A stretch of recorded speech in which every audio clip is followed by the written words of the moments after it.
This is Long Way to the Top, and I'm your host, Shane Bryan. In the words of the immortal AC/DC, it is harder than it looks. These interviews will give you a glimpse into the lives of the artists that we've sung along with, danced and rocked out to. Some go deep into their past and others celebrate their recent releases. But all of them show that regardless of who you are, it's always a long way to the top.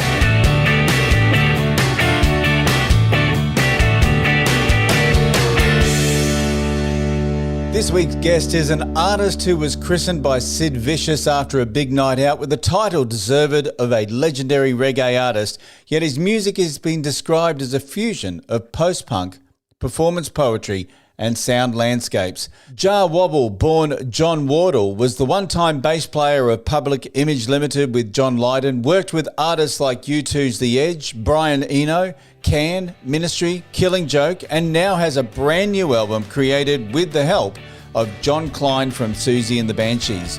Enjoy Long Way to the Top with Jah Wobble.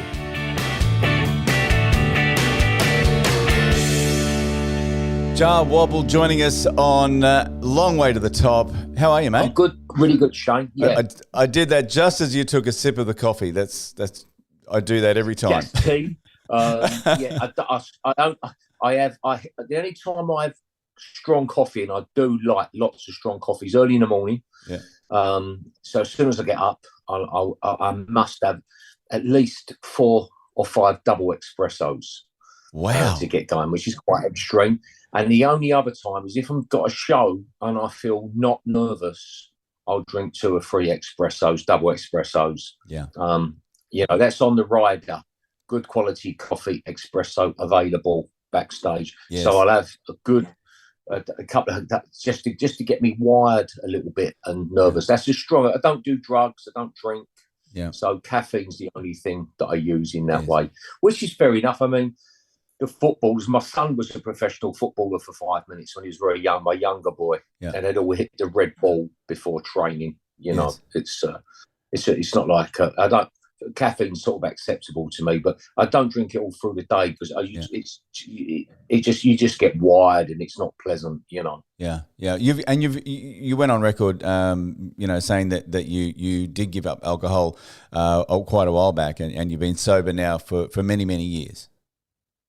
Oh yeah, 37 years at a time in October for me. Yeah, fantastic. Yeah. Fantastic. Well done. Now, firstly, I've got to say I've been listening to the album. Sensational album. This is a real sort of, I guess, it's almost like you've gone back to the past, but you've infused some of the more sort of modern techniques as well. It's a real sort of fusion of the punk days, but with that modern spin. Yeah, that's right. Well, you're so right. I mean, one factor nowadays, you can work 10 times quicker than you used to be able to, and you've got the modern production techniques that you can make a quite modern sound, an up-to-date sound, this big fat productions. But obviously there's also, I can play a bit of bass. I like to play real bass, obviously. And Jon Klien's a very good guitarist. Yeah, we're both quite old school because we're of an age. I think I've got the edge on. I'm a bit older than Jon. Jon Klien is the foremost kind of punk rock guitarist guy around. Now we're talking John. We're talking Jon Klien from Souxsie and the Banshees. Yeah, he's so good. I can't tell you how good he is. He's a very bright guy. So he's got great producer skills.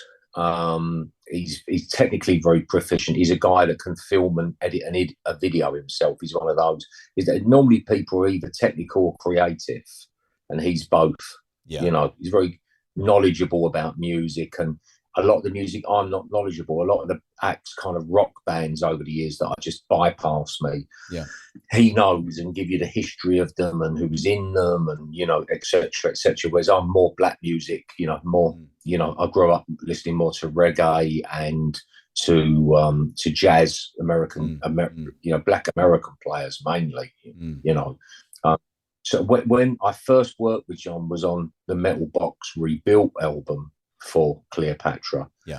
And when Matt Green called me, and I'd done a couple of things for Cleopatra. I think I'd done a thing like playing bass on a Pink Floyd track or something, which I This enjoyed. is the record label, for those who don't know what Cleopatra is. Yeah, Cleopatra Records.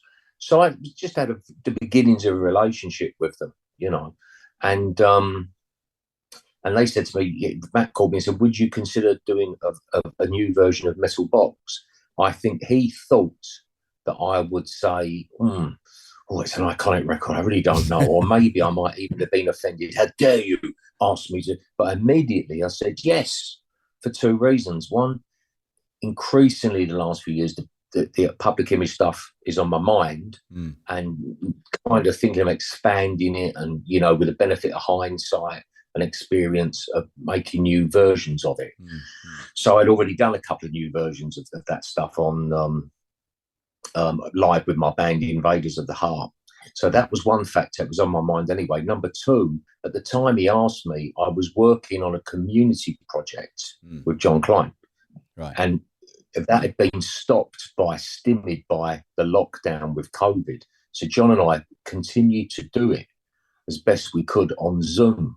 Right. So I'm working remotely. So at the time they asked me to do Metal Box Rebuilt, I'm working with the only guy in the world who could handle Levine's guitar parts and more.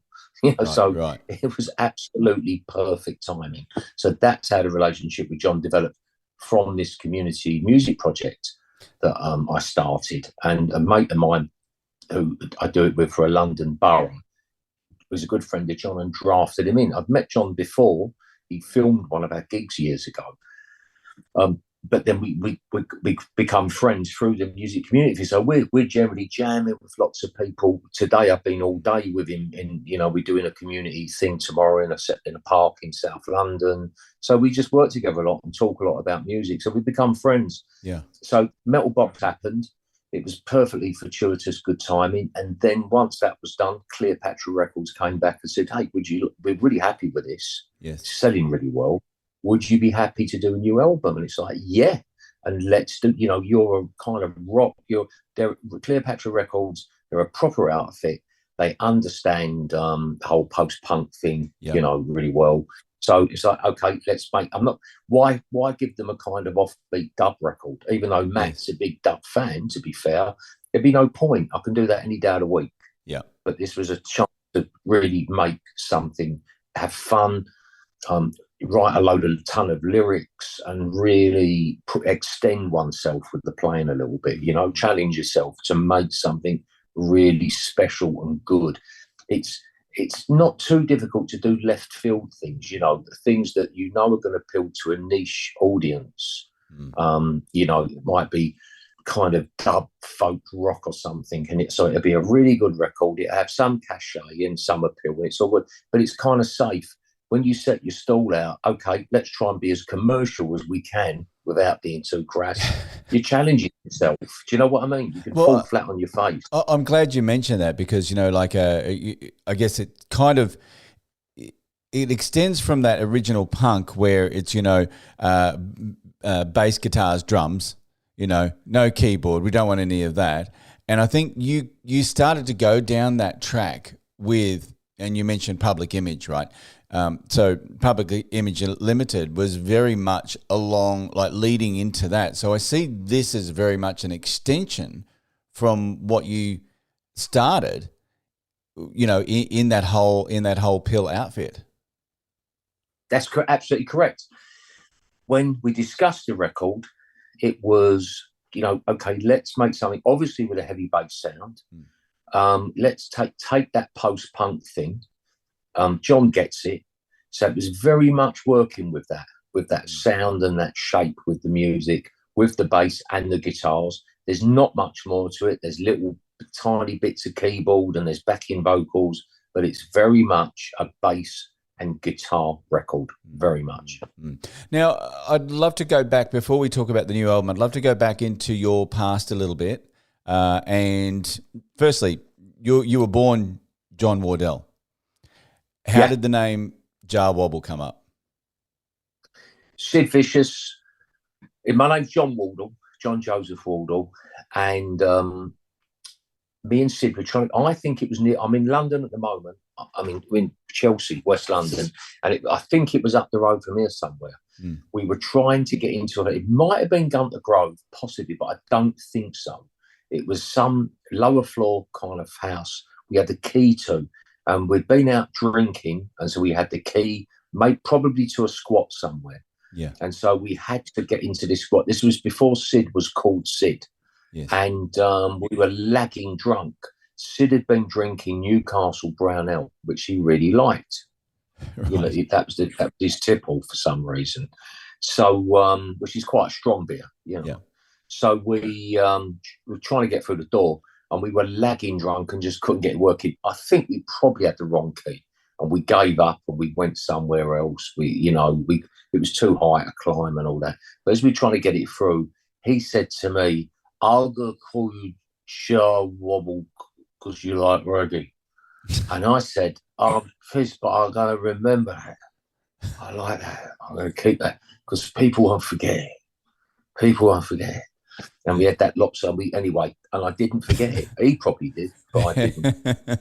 Jah Wobble, yeah, great name. And of course, you love the reggae sound as well. Oh, very much. Yeah, I did then and I do now. I love dub, I love reggae, yeah, very much. Was that your, music of choice back then? Yeah, very much. I mean, there was some rock I liked. I really liked the Faces. I liked Rod Stewart and the Faces. I liked Quadrophenia. There was the odd rock thing I really liked, but I really liked Stevie Wonder. I was a huge fan of, I thought he was fantastic. Thought he was really a great performer. I loved Inner Visions, but really I kind of fell in love with Desmond Decker and all that ska, Liquidator. We do a version of that now live when we do shows, So yeah, I loved all the ska or blue beat as we called it in East London, you know. Right. And there used to be a blue beat chart which kind of pretty much mirrored the normal chart. Not exactly, but kind of mirrored that. And I preferred the ska versions often of those tunes, So yeah, I was very much into reggae. Yeah. So it was a tough period back, I guess when you first met Sid and Sex Pistols were kicking off.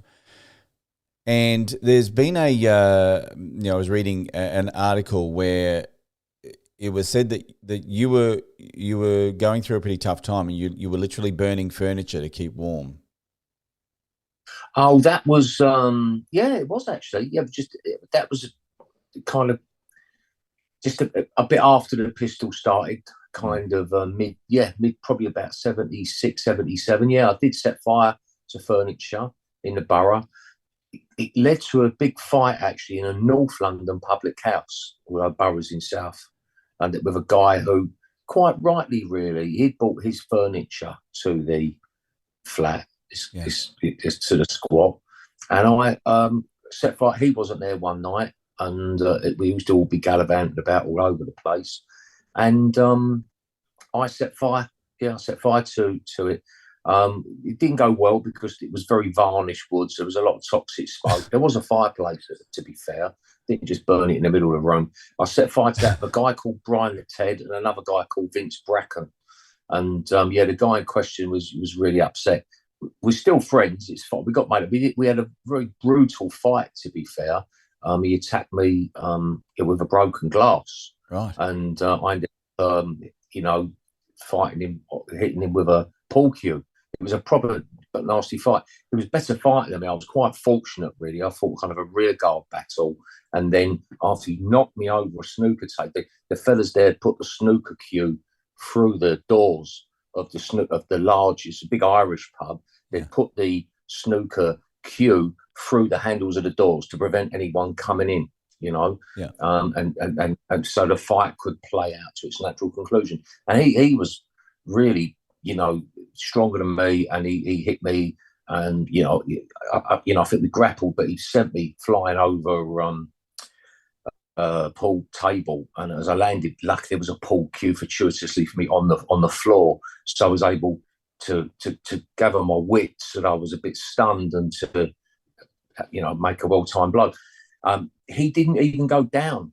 when I hit him. It was unbelievable. He staggered off and was angry, like, to hell with it kind of an attitude, and went through the doors and out, and everyone was celebrating and saying well done to me. A lot of his friends, they just to them it was the end of the fight, but then I had an eye on the door hoping he wouldn't come back, and luckily he didn't. And we stayed friends, and then I didn't see that guy for years, and I was at an AA meeting on a Saturday night, which I wouldn't already got years ago in West London, and we're sitting there and we was looking at each other, and I thought, no. And he was thinking, no. And it was him, So he's a good, lovely guy. Yeah. And, it was no big deal. We both know, obviously, the booze. But, yeah, we even straight away, within a couple of days, we were friends. He's a lovely guy, actually, a very nice person. And he was quite, I've got to be, he was quite right. It was his property, and I absolutely hadn't had a second's thought or respect for that. And had set fire to it in drink on a Sunday night. But it was very cold. It was very, very cold. Yeah. I don't think the electric had been cut off. I don't know what the problem was. I think I wanted to generate more heat. So, yeah, set fire to stuff. So, anyway, it all worked out. And I guess I mentioned that because, we look back now and especially, given that this show is called Long Way to the Top, it is sometimes it can be a really hard road as a musician, and you go through some really tough periods. And I guess it's sometimes good to look back and go, yeah, you know what? That was bloody tough. And look where I am now. It's probably still that's tough. Right. I mean, that squad, he ended up leaving, that guy. And we talked a few weeks ago, so I needed to check a date with him. The last time I actually saw him, I've seen him since the meeting, and I saw him at the girl that used to be in that squad as well. She passed away, sadly. She was a very well-known girl on the punk scene. She passed away, as so many do from that scene, somewhat prematurely to me, not that old. Lovely. She was a lovely person. And we reacquainted at her wake. A funeral. Yet again, that was in West London. I'm out of East London originally. I'm an East End boy. But the wake was in West London. That's the last. And I needed to check the date with him, what year it was, because I'm doing the book again. My book's going to be reissued by Favours. So we had a chat. And we had a good chat about then and now. And to be honest, the atmosphere now reminds me quite a lot of the 70s. Yes. You feel like there's a pound note's a pound note again.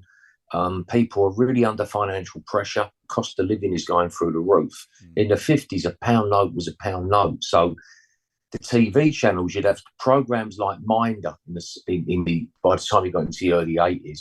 And all those programs were, the whole plot would be, a mate of Arthur has nicked some furniture. Arthur sent Terry to go and get the furniture, but he doesn't know it's nicked, and it's all mad. and then Arthur's mate's going to pay him £100, but in the end they only get 50, and it's terrible because Terry just gets 10 quid at the end. But that's how I remember it. Yeah. And the other thing, I've watched the program, some stuff on YouTube on the flying squad, the S1E, investigating crimes, mainly in South London, of robbers, armed robberies on post offices and stuff, and this, that, and the other. And so they would say on the documentary, and they're chasing this gang, and they've got them under surveillance, and they've been robbing post office, and they robbed a post office in Sydenham or something, and they stole £700. Yeah. And then they did another one and stole 1,200, and then they went and stole 300 from a betting shop. And you're thinking, my God, these guys were risking 8-9 years in prison, 10 years in prison for 700 quid. And I know, obviously, the price of that money is quadruple, but it's still not that much. No. To risk it, modern day terms. So it's and also everything's quite politically extreme now, as it was then. You had an extreme right and extreme left, and you've kind of got that back a bit now, so it's not dissimilar. But I've come through a lot, and I look back and very grateful. And I was going to say, in that squat, that was where I kind of learnt my bass technique.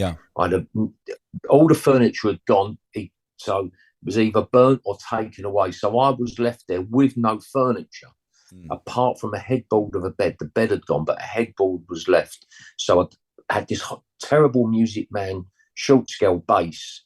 I'd put that against the headboard and get a sound out of it, you know. So it made your fingers very strong very early on. Yes. If you can get a sound from bass under those circumstances. And I'd had the amp and the wire, the lead, but I sold them for beer money. I think to purchase Valium as well, probably for the come downs, was used to take Speckley Blues in those days. You get very high. So the Valium and the cider would help bring you down. So I think I only had the amp for 5 minutes before I sold it along with the lead. But at that time, I did have a bass book. So you want to learn bass, and you could learn to play bass like American Patrol, the Glenn Miller tune, stuff like that. Yep. I wasn't interested. I just thought, I don't need to do that. I want to play patterns, and I just worked out geometrical shapes from the keyboards. Right. And you see that mirrored in the artwork I do with the cover art of the album, the new album. Is very kaleidoscopic. Yeah, with kind of geometrical sort of shapes, you know. I still like to impose patterns on the world, you know. Yes. Now you started obviously 45 years ago, as the bass player for Johnny Rotten's Public Image Limited, and I mean you were there for a couple of years. Do you think that whole period really set you up in terms of your style and your bass playing, because it really shows through, especially in this new album, that style? Yeah, very much. Because I was a novice, I learned to play, but I wouldn't play in any other bands. I wasn't really I was a bit snobby. I didn't really want to play. I didn't really like punk music. I had a different kind of an idea for a different kind of shape and texture to it all. I didn't like the kind of caudal approach. I wanted a really rhythmic approach, music in patterns, whether it's drums or even keyboard parts. You wanted patterns and textures, colours, So I was listening to a lot of electronic music in that squat as well at that time. It's quite a freaky time. I was very solitary, at that time. And then I kind of had to lead the squat. One thing led to another. Then Johnny Lydon left the Pistols. The Pistols broke up, and he asked me and Keith to form this new band with him. And it was a great time for me because I had a very definite certainty about what I wanted to play and how I wanted to play it. And I presented them, but I could play the bass lines, and they loved them. Keith could easily have said, "Oh, look, can you just change that note here and change that note here?" Maybe getting me to play in a way more suited to chords going over it, He could have done that, and it could have pulled the carpet from beneath my feet, really. But he didn't. They didn't change any of my bass lines. They liked the lines and worked with them. So it was fantastic. There was talk that I'd been considered probably for 5 minutes to be in the Sex Pistols playing bass. It'd been terrible because, it was much better to go into Public Image and to come up my big bass lines. I wouldn't be able to do that with the Pistols because you've got guitar chords. You can't, it's oil and water. Two very different bands. Very different things. So as a novice, I was able to come in without any pressure, and apart from the pressure I put on myself, and just develop naturally, and to have a confidence in what I was doing, But which was wonderful. What was the reason for you leaving Pill? Oh, I tell you what, it'd be easy to say, was there any reasons to stay? And I couldn't see any reasons to stay. Yeah. We only done about 19 shows. They weren't interested to do shows. Yeah. So that done my head in because I wanted to be playing shows. Yeah. I think we did less than 20 shows. I might be wrong, but I don't think I'm far wrong. The business side of it was terrible. Even getting your wages was a major pain in the arse. Yeah. Just getting your 60 quid a week was a pain in the arse getting it. So I left. When come back from America, I went round there. The money was kept in a shoebox in Gunter Grove in a cubby hole a ground floor room.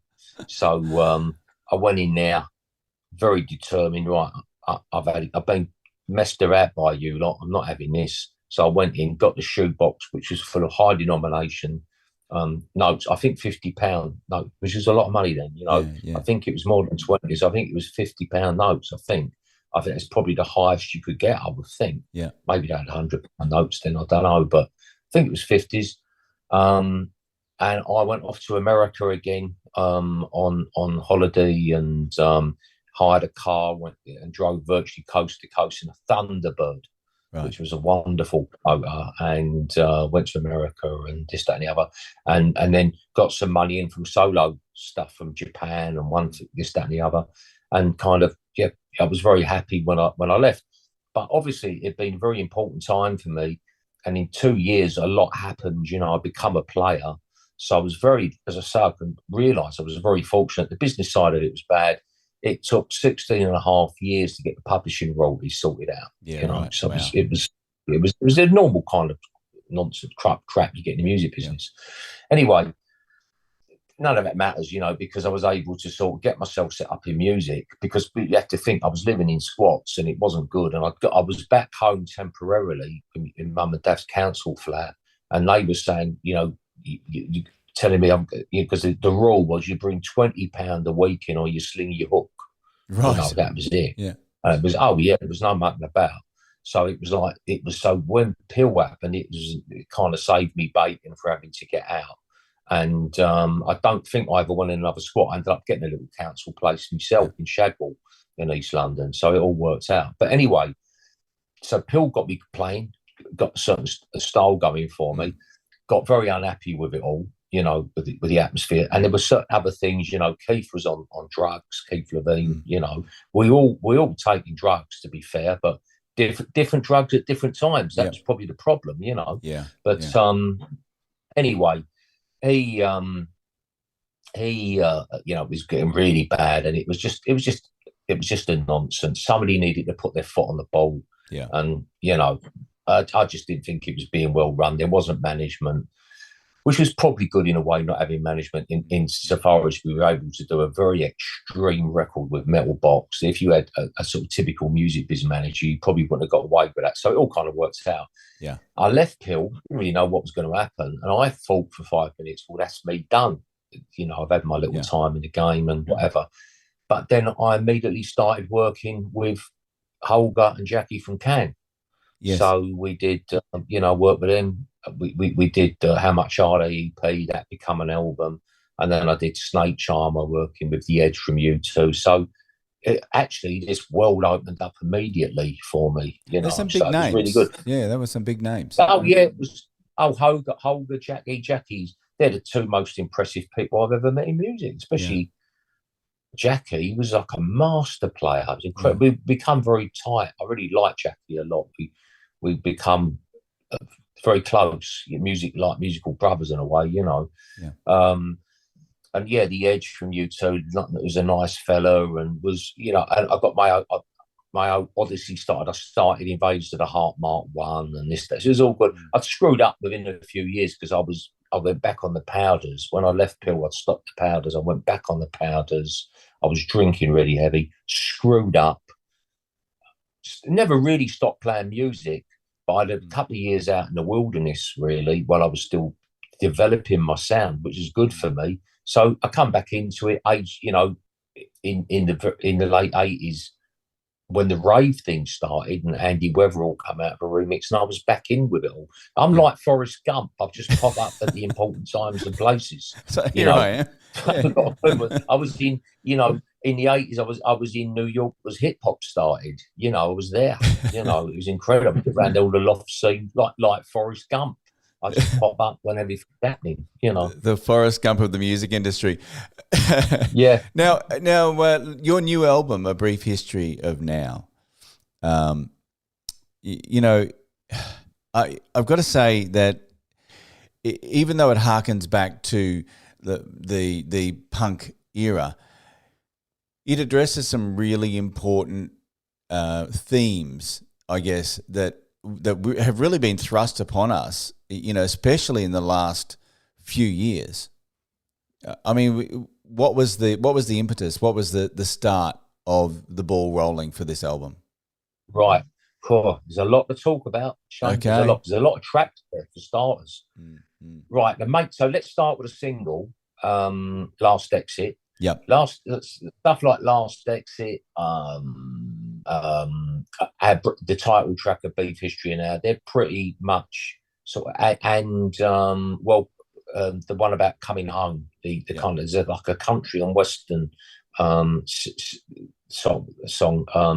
towards the end, it's like a reggae feel, but it's like country and western, about liberation. This is the love, the revolution. That song, I forgot the bloody title, but those three pretty American. I think because it's Cleopatra Records, it's American label. It just inspired me, or made me write some of the stuff with a real sort of piano to America, really. You know, because Last Exit, you actually say, this is America, and it's this is America. It's a scary song when you look at the lyrics. American culture is scary. Yeah. But it's really exciting as well. Yeah. It's dopamine city, you know. So some bloke tweeted today, the bloke from the Midwest sent me a tweet. Well, that's a great song, Jah Wobble, great. Yeah. But what about UK's faults? You know, and it's like, mate, it's not. I'm not attacking America as such, you know. It's not. I'm not even implying that.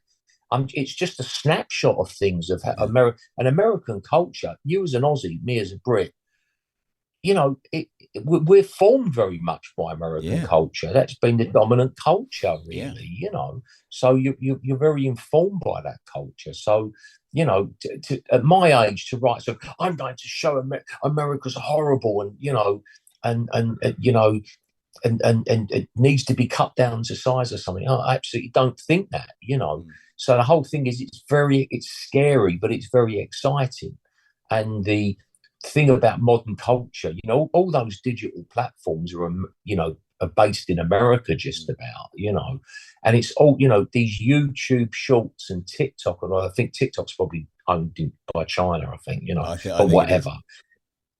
You know, it's all just, you know, I'm addicted to those YouTube shorts now, you know. Just dopamine hit, dopamine hit, dopamine hit, dopamine hit, dopamine hit. You know, and that's why the video, when the lovely guy's a very quiet guy, Vicente, you know, that doesn't, you know, you just say a few things and he gets on with it. The guy did the video, and I kind of just sort of said to him, just, you know, bang, bang, bang, bang. These are the images, you know, and he really got it. You know, it's just dopamine, dopamine, dopamine, dopamine. You know, and you know, big loud, you know, big explosions and all that are exciting. You know. And you know, and you know, Last Exit, obviously, you know,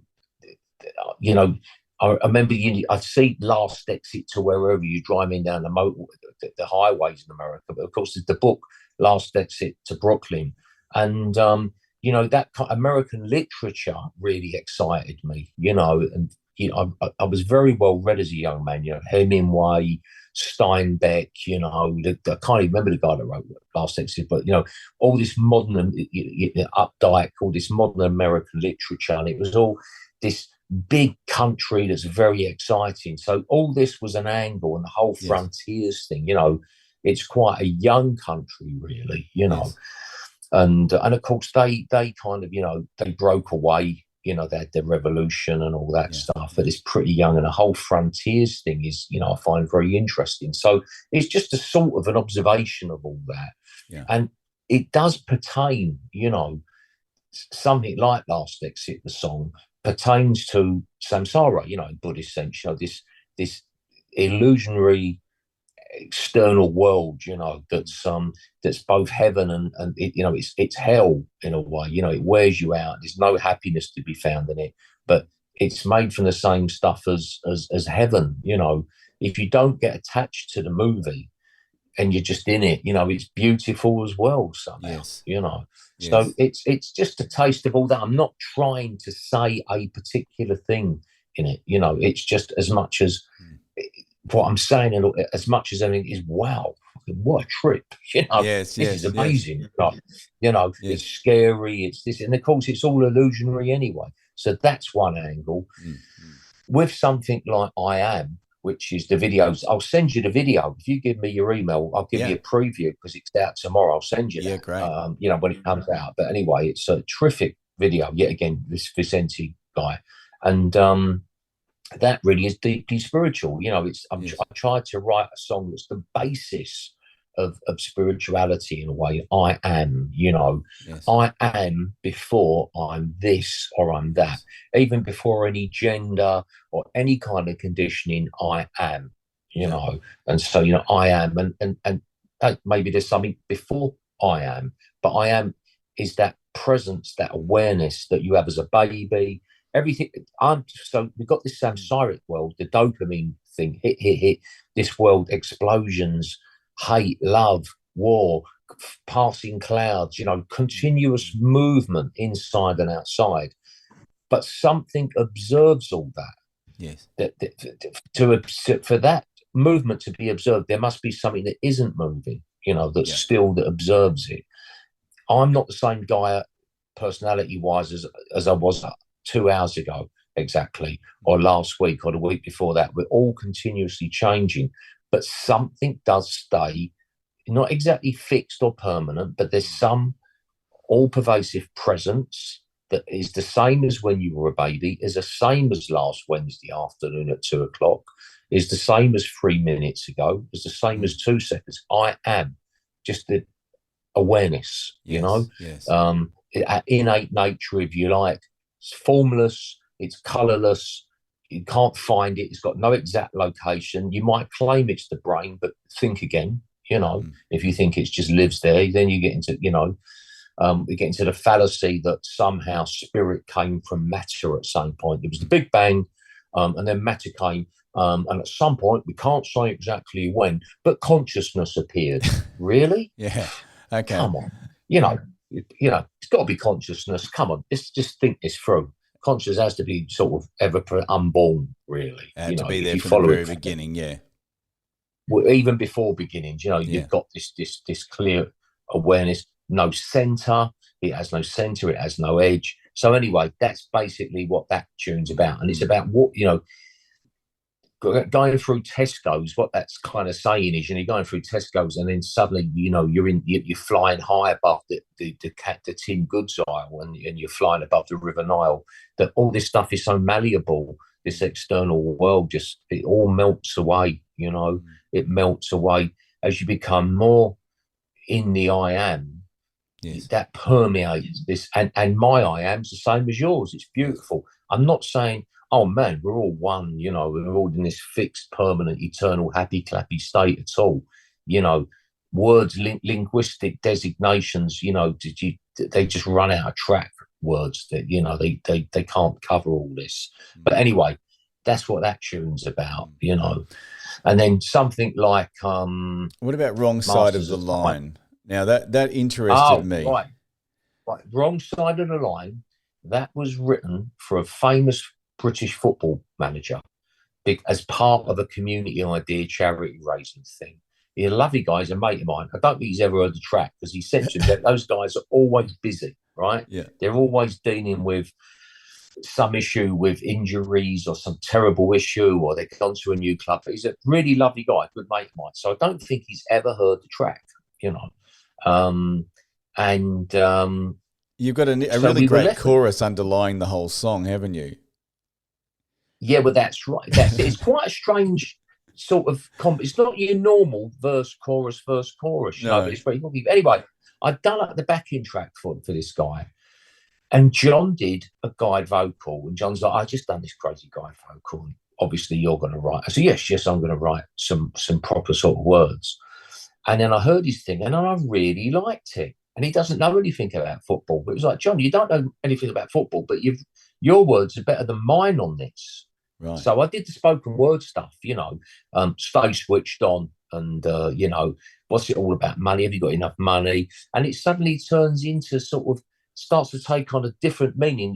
It's addressing, in a way you could, you know, spot footballers maybe, you know, we've got a lot, but actually it's not. It kind of goes beyond that. And it becomes a rather menacing thing, you know, the wrong side of the line. Obviously, that's talking about the white line of the football pitch, and don't step across it unless you're serious. But it becomes a wider, deeper thing, and that's what I liked about it. You know, going to step across that. If you're going to go in and be serious in life in something, you better know what you're doing. Yeah, you know? Yeah. That's how I took it as. Yeah. Yeah, that's exactly what it's about. You better know what you're about if you're going to step across that line. You know, you better know you're on the wrong side of the line. You would have met people in your game. You think, no, you're not serious. You're just playing at this. Yeah. You know, you're not serious. All the time. You know, it's got that kind of thing to it. You know, and all that stuff. Actually, when I'm saying, you know, stay switched on, is actually joking apart. Yeah, you better stay switched on. Yeah. You know, in life. Yeah. So that was it. So that John was like, kind of, do you really like it? I'm like, this is the dark horse. I'm telling you, I don't care what anybody says. And it's one of the very few tracks with a guest player. Our mate Anthony Hopkins, not the actor, but the guy we do the community thing with. He played guitar on it as well. Right. I think he put his guitar down before John even. And so it was because it was going to be like the community thing sort of thing was my original idea. But it became this other thing. Yeah. And the funny thing is, Matt said to me, Matt Green, hey, you know what track I really like? I said, not start at wrong side of the line. Said, yeah, exactly. So me and John, and last night, it's funny. This is a trend because I did an interview with a girl, Aisha, for Post Punk magazine. Right. And that was the track she liked. I think it's a standout track. And, you know, it's obviously not a track that's going to get played on radio because, you know, the underlying, well, what I heard, and you might be completely different, but I actually heard fuck the whole time. You know what? I've not even, I didn't know it was that. Do you know, you might, I'm not being funny, Shane. I'm going to phone John tonight. It's not too late. Say, John, and he might say to me, no, I never said that. He might say, are you fucking joking? What do you mean you didn't notice I was singing fuck? So I'm going to have to check that out. You know, it might be. You know, it might be. I honestly don't know. Yeah, but it's just like it's got this tension in it. It's like, and it's just sort of like it winds you up. You know, so that's my definite. It's got a gothic-y thing with it, because I've done it on probably, unlike nearly every track, it was written with a basis for the organ. I wrote it on an organ, believe it or not. Right. So it's still got the bare organ part on it, I think. You know, but it's a strange. And John was very much, "Are you serious?" You know, I'm like, "Yeah, it's really got." And John said, "You know, you were talking about making something that's kind of got a commercial. This is really not a commercial arrangement." I said, "I don't." It's one of those things that it defies the rules, you know, but it's good. Yeah. You know, it's the exception to the rule, you know. Yeah. And I can't believe it. That's like, I've only done 2 interviews for and you're the second one, Shane, and you're the second person to say that's a special track. It's amazing. Yeah. That's my thoughts. The other one that I'd love to talk about, because Blur actually came out with a new single and a new album, and the single that was their first one was called "The Narcissist," and you've interestingly got as the last track on your album "Socially Functioning Psychopath." As you go through the music industry, or as we go through life, that we meet a lot of these people who are socially functioning psychopaths, and we don't even know that they're psychopaths until it's too late. Well, I think this is the age of the narcissist, for sure. And it's sometimes difficult to tell narcissists from psychopaths. Yeah. I suppose the main difference, as a psychotherapist would say, is that narcissists do have feelings, but they're only for themselves. Yeah. Where psychopaths don't have any feelings. Which is when you get that weird thing, they'll throw themselves off of walls just to break their arm, and then they're so disassociated. Anyone else would dread the pain of a broken bone, but they're sort of like looking at their compound fracture of their arm. Okay, and just poking it even. Do you know what I mean? Geez. You know, you know, because they're just so completely disassociated, and there's something sort of evil, obviously, about them. You know, many psychopaths, maybe all psychopaths. that they, there's some sort of compulsion to kill, and that horrible cold curiosity, watching someone gurgle to death on their blood or something, but you do get people, because it's a common thing now, isn't it, with people, that you'll hear people say, "Oh, he's a complete bloody psychopath," and they mean somebody in business or something. Yeah. And I think now people tend to be in this time of Me Too and all that. Everyone's very exposed, Yeah. I suspect, having said that, that really good narcissists know exactly how to kind of cover their tracks and come out as victims often, I suppose, in all this, But I do think I think now, the time when bosses could hide some sort, you get those bosses of the big companies that are sort of really, it's an accepted thing, isn't it? I think, or it's a commonly held theory that narcissists and psychopaths can be good in the boardroom, because they're ruthless, Yeah, let's hire him. He's a complete narcissist. Yeah, and so I think people are, so they could get away with it, and it would probably be, it would be well, that's what a lot of bosses are like, aren't they? They've got a lot of money and they behave in a really terrible way. But now people are more likely to sort of hold them to account, I think, or hopefully. And that song is just basically, in a poppy, joyful kind of humorous way, highlighting that, Let's talk about Masters of Time. Well, I've met loads of posh public schoolboys in music, in bands and around bands. Yes. And that's a sort of an amalgam, and it's inspired by public schoolboys. So this idea, it's an idea. It's not really a person, but it's kind of inspired by a lot of the public schoolboys I've known, of dropping their H's on occasion, as the injury, I think it was, you said, and holidaying in the Caribbean and everything. And this thing where the boys from mill towns afar come to worship them, their worship czar. And so often I've met these working class boys who adore these public school boys, and they have no idea with the class structure how these ghastly public school boy blokes who singers or in bands or whatever, they wouldn't piss on those kids, these fellas, if they were on fire. They're so distant and whatever clue, and these poor schmucks get, and I've seen it quite a bit, Yes. And I just wanted to kind of write a song so that song is inspired by the public school boys in the music game, basically. And it's just poking a bit of fun there with them and all that, But it's a fictional kind of, it's always like a fictional character you could imagine, it's not kind of about one specific person by any means, but is basically kind of poking fun at the public school boys. And of course, it has a wider ramification because this country is run by daft public school boys, like Boris Johnson and people. So I'm just taking a mickey out of them, really. And it's kind of like the antithesis of the whole punk scene, really, isn't it? I mean, punk is really sort of base level. Let's get down to tin tacks. And if you don't like what I'm saying, well, you can fuck off. Yeah, but the public school boys are really good, because what they'll do at the time of punk is think, right, I've got to get on with the punk thing. So first of all, I've got to change how I sound, innit? They get a fake Cockney accent going or whatever, and they'd have an attitude, right, what do we need to do? Right, we need to get a manager like this. We need to dress like that, so we need to get some safety pins. We need that kind of a, and they do. That drummer's got to go because he just doesn't fit in. We need this drummer.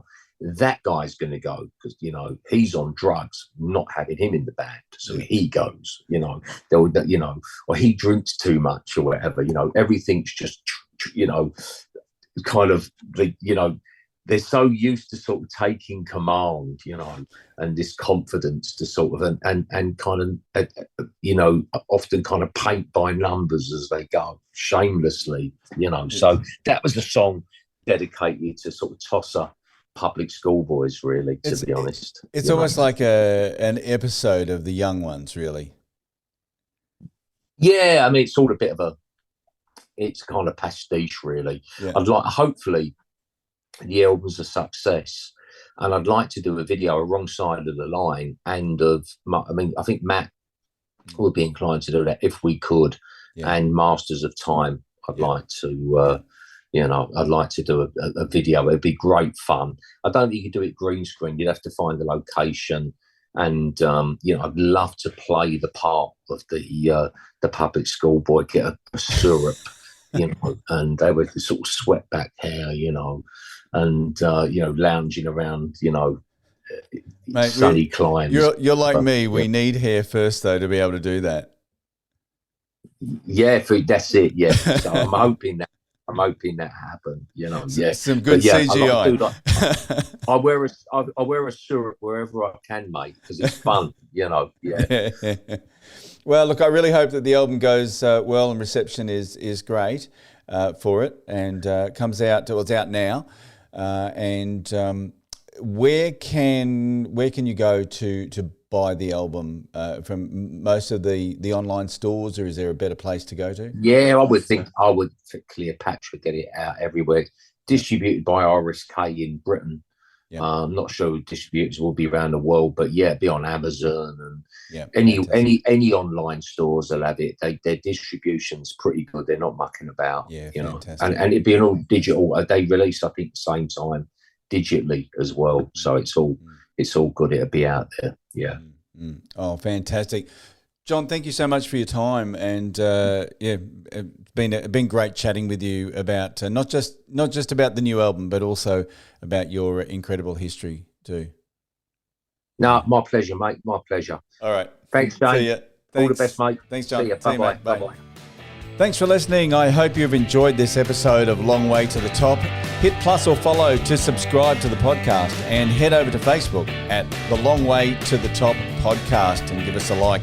Keep on rocking, and I'll catch you on the next episode of Long Way to the Top.